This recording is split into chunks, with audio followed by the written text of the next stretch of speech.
I'm going to be speaking to you on the two important principles which are central to the governance of democratic countries are constitutionalism and rule of law.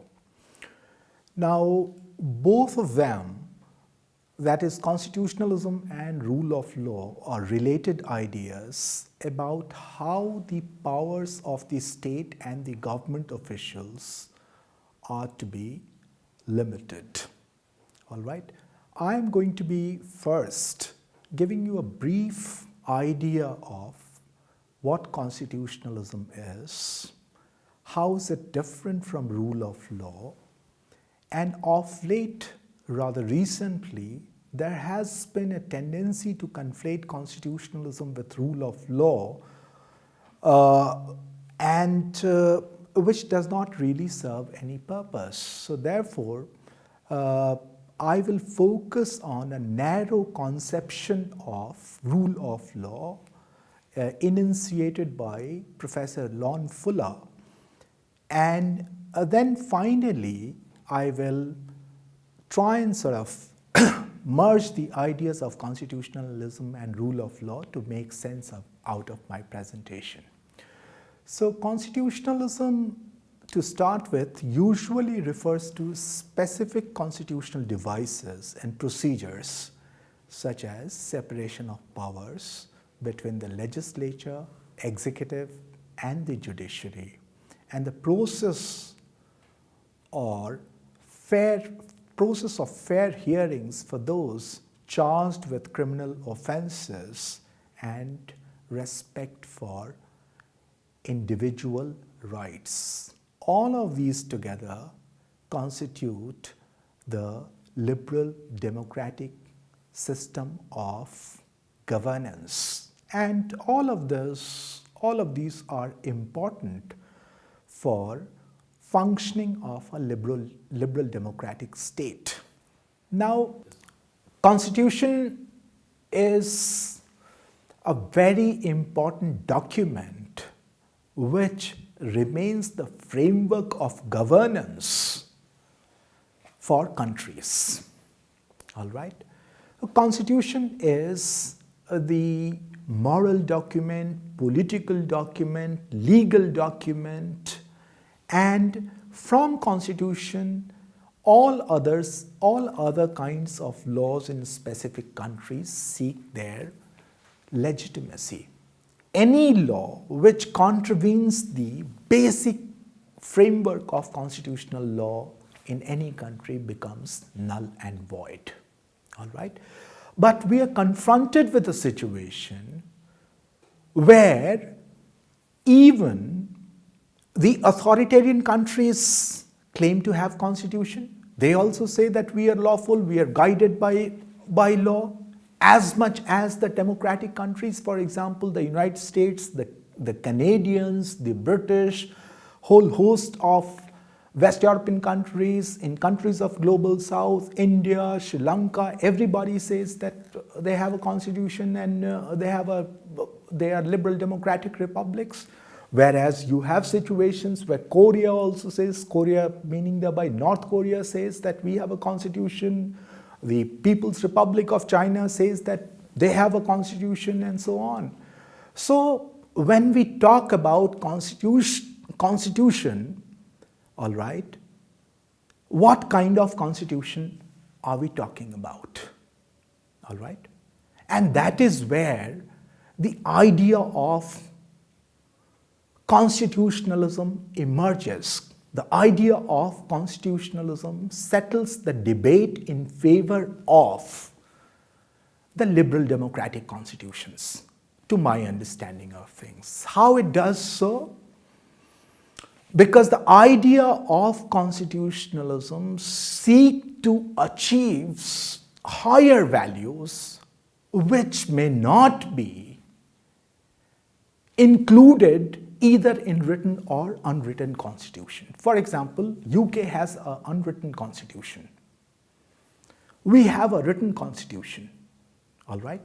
But if we read the preamble of our constitution, preamble of the Constitution of the United States, it very clearly settles that the people of India or people of the United States have given the Constitution to themselves, all right, in order to uphold the principles of human dignity, liberty, freedom, and so on, all right, which is not quite the case with constitutions of authoritarian regimes or non-democratic regimes. For them, constitution is merely a framework of governance. And that is why our whole conversation on constitutionalism and rule of law becomes very important. So therefore, in my conversation with you, I'm going to be speaking about these two concepts. In a way, they are two interrelated concepts, and both of them seek to curtail the powers of public authority in disposing of their responsibility. In other words, both of them, all right, only authorize a public action which is backed by law. The need for constitutionalism is derived out of the political morality which seeks to promote individual rights and freedoms. And therefore, the idea of constitutionalism does not emerge directly from the values that are supposed to be implicit in the law itself. On the other hand, the rule of law embodies certain standards which define the characteristic virtue of a legal system itself, which may be called as legal spiritedness of a political system. So in other words, constitutionalism derives its legitimacy from political morality, but rule of law ought to derive its sustenance from the law itself.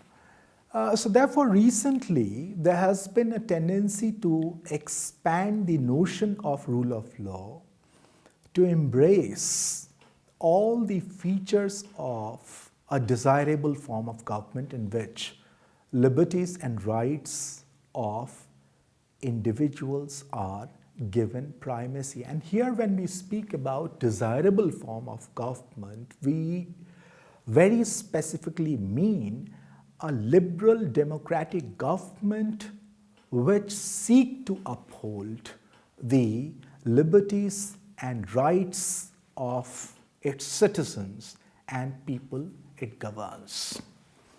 Now, the problem with such a broad and loose conception of rule of law is that it offers no clear legal foundation for the values it embodies and seeks to promote. So therefore, it will be worthwhile to begin with a narrower conception of rule of law that incorporates values which are not derivable from a progressive political theory of liberalism about the nature of good government, but that is based on the values inherent in the law itself. And in order to understand the significance of rule of law and locate it in its legal conception itself, we will take help of Professor Lon Fuller's exposition of the internal morality of law. The Lon Fuller attempt is the most original and ambitious effort to frame the conception of the rule of law which rests on legal values. Professor Fuller is very clear. He describes a legal system as, and I quote, the quote starts, a system of subjecting human conduct to the governance of rules, unquote. So therefore, the enterprise of creating and maintaining a legal system is, or rule of law is based on Fuller's understanding of internal morality of law. What is the internal morality of law? We must sort of reflect upon Fuller's exposition of internal morality of law. When he says internal morality of law, what does he mean by that? Does he prescribe certain principles to judge the internal morality of law, or is it something else? Fuller's answer to this question is plain and simple. He proposes 8 such principles, and if any of the principles, he argues, are violated, then we can't claim to have a legal system at all, not even a bad legal system. So therefore, when Fuller talks about the internal morality of law and the 8 principles that I'm going to be speaking to you about, if any of these principles are violated, then the conception of legal system stands challenged, and therefore it creates all kinds of dysfunctionality in the legal system, and therefore one could argue that rule of law is not properly applied in the functioning of the legal system. So let's talk about the 8 principles that Fuller speak about insofar as internal morality of law is concerned. The first principle, which is very important one, is the law should be general. In other words, if there is to be a legal system, then there must be rules that lay down general standards of conduct. In other words, what Fuller is trying to tell us, that law should be equally applicable on each individual which falls within its jurisdiction. So therefore, for equal application of law on every individual within its jurisdiction, law could not be anything but a general and abstract which sort of sets a general standard of conduct for each and every individual within its jurisdiction, if you like. So this is the first most important principle of internal morality of law, which seek to promote the notion of rule of law. Let's talk about the second important aspect of Fuller's internal morality of law. Fuller says that the law should be promulgated or made known to those on whom it is supposed to be applied. This is obvious. If laws were to guide the conduct, it must be known to everybody on which it is supposed to be applicable. Let me just sort of unpack this understanding that quite often we say that ignorance of law is no defense in a court of law. So therefore, if a law is enacted, is legislated in our context and gets the assent of the President of India, immediately it is published in the Gazetteer of India on the assumption that it is made known to everybody and it is on who it is going to be applied or on who is going to be applicable.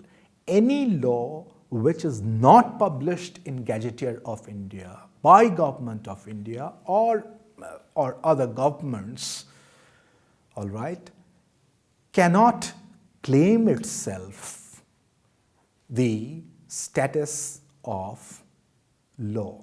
So therefore, law must be known to everyone on which it is going to be applicable. It must be well publicized. This is the second important principle of Fuller's understanding of internal morality of law, vital for the functioning of the idea of rule of law. The third important principle of internal morality of law, what is that? Fuller argues that law should be prospective and not retrospective. In other words, he's saying it's impossible for people's conduct to be guided today by rules which do not yet exist and only be enacted tomorrow. All right?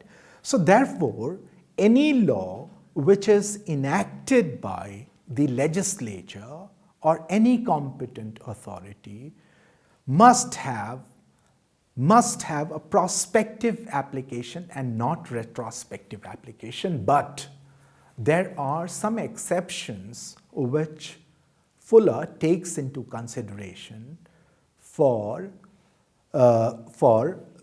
in which laws could be retrospectively applied. And Fuller takes the example of a statute which specifies that a valid marriage should have a stamp on the marriage certificate to be affixed by the person performing the ceremony, but the printing machine breaks down and the statute is not sufficiently published. All right? You please try and understand it. The law requires that the person who performs the ceremony must affix the stamp of validity on the marriage. But the statute in course of getting printed, all right, faces a challenge where the printing machine breaks down. But marriages go on and marriages take place between persons, and the ignorant officials and officials remain ignorant about the statute.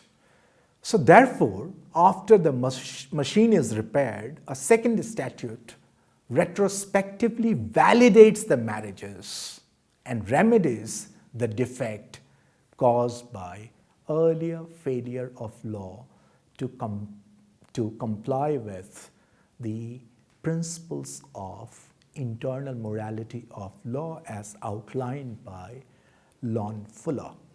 He also makes certain exceptions insofar as prospective and retrospective application of law in relation to tax laws.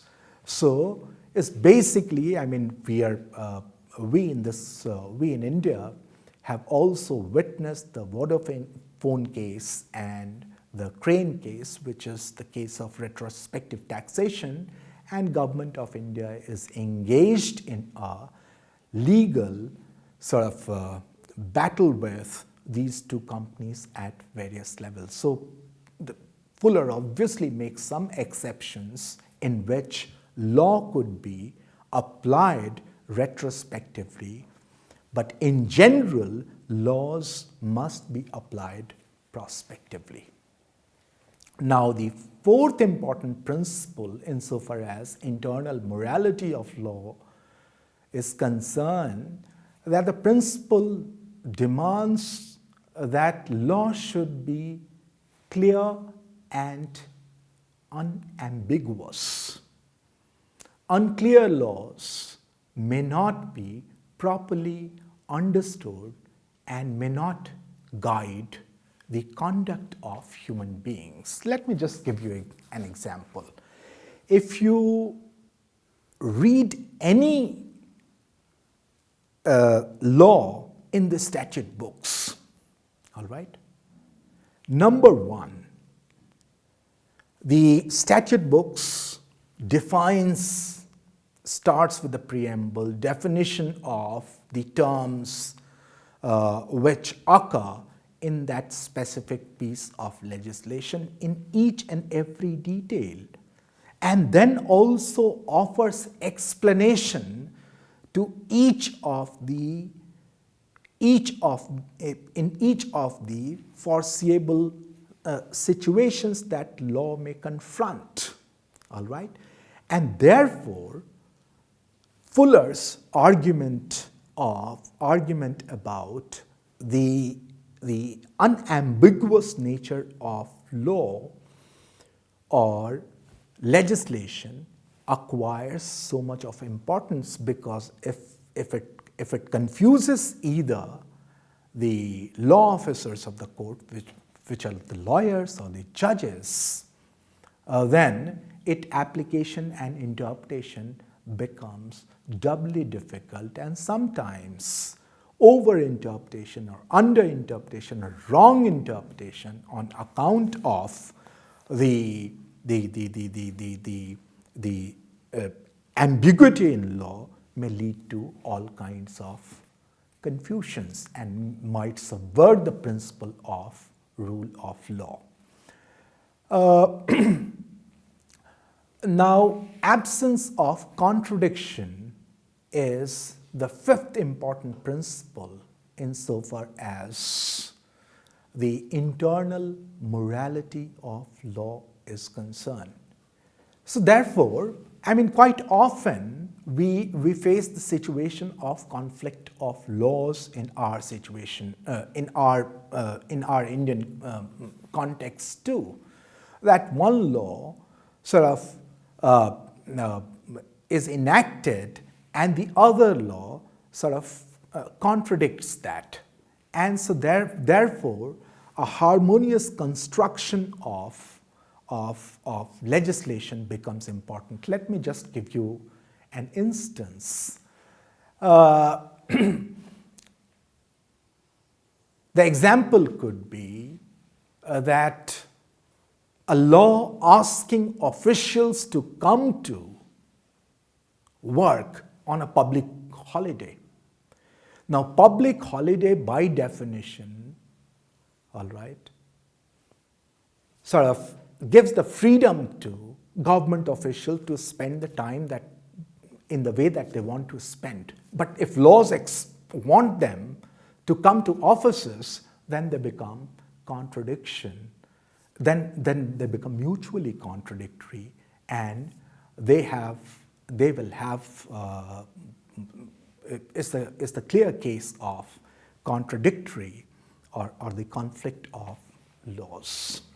The sixth principle, insofar as internal morality of law is concerned, says that law should not demand the impossible. All right? Fuller is very clear that the underlying principle of any law, any piece of legislation, is that piece of legislation must be rationally acceptable to people on which it is supposed to apply. All right? But if law demands things which are not intelligible, all right, or which cannot be expected out of rational persons, all right, on who it is supposed to apply, then such a situation creates difficulty for rule of law to operate. For instance, in cases of liability, all right, or strict liability in law of torts, all right, strict liability in law of torts is not condemned, but strict liability in criminal law is condemned. So there could be an instance, there could be a situation where somebody else may lose her life, all right, without the actual intention of the other person. But because criminal liability laws impose strict liability, so other person has to face prosecution. All right. So law should be rationalized. It should not demand impossible things on who it is expected to be applicable. The seventh important principle, insofar as internal morality of law is concerned, is law should not be changed frequently. Laws which are changed all too often are difficult to comply with and thereby fail to direct people's conduct. All right. So, for example, a piece of legislation is brought about. All right. And within a short span of time, within 2 weeks' time, 3 weeks' time, all right, amendments are brought to that piece of legislation. But people on who it is applied will find it extremely difficult to learn the amendments and may follow the original enactment. So this sort of quick amendments in legislations may create all kinds of confusions, and it has the potential to subvert the principle of the functionality of the principle of rule of law. All right. So what Fuller suggests is before a law is enacted, people, the legislatures or the rule makers must be clear about the purpose of enactment and also the clarity of enactment. And the eighth important principle is there should be a congruence between official action and the law. In other words, unlawful actions are impermissible. All right. So therefore, law says X and the official action goes against law and becomes Y, then there is complete incongruence between X and Y. So law does not permit such kind of unlawful actions. Finally, I would suggest that having outlined the significance of 8 important principles of internal morality of law necessary for the functioning of a robust legal regime, Fuller has conclusively argued that the principles of rule of law is inherent in the foundational values of law and legal system itself, and it should not seek its legitimacy from some other external values and some political morality. Finally, I would argue that to uphold the internal morality of law, Professor Fuller prefers a purposive interpretation of law over atomistic interpretation of law. The key difference is law should not be read as the black letter of law, but law should be read in the context. In conclusion, I would say that Professor Fuller has drawn the concept of rule of law, all right, and tried to argue that if internal morality of law is met, all right, in its totality, then constitutional values could easily be upheld through the functioning of rule of law. And therefore, I would conclude that one should do a purposive interpretation of law rather than atomistic interpretation of law. What it means? Atomistic interpretation of law entails reading law as it is mentioned in statute books, black letter of law.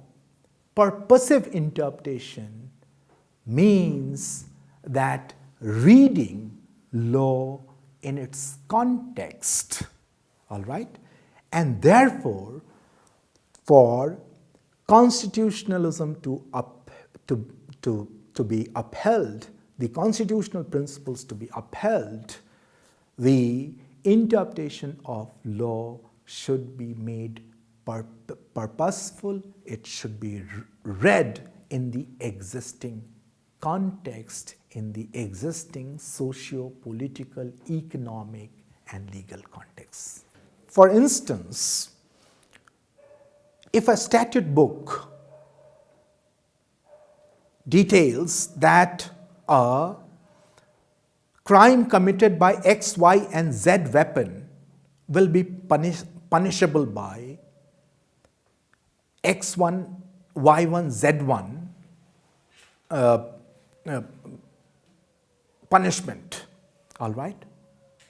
But the crime is committed by weapon A, all right? So, atomistic interpretation would say that since weapon A is not included in the statute, so the person should not be punished. Whereas a purposive interpretation would say, regardless of the fact that weapon A is mentioned in the statute or not, but since the crime is committed and therefore the person is liable for punishment. That is the key distinction between atomistic interpretation of law and purposive interpretation of law.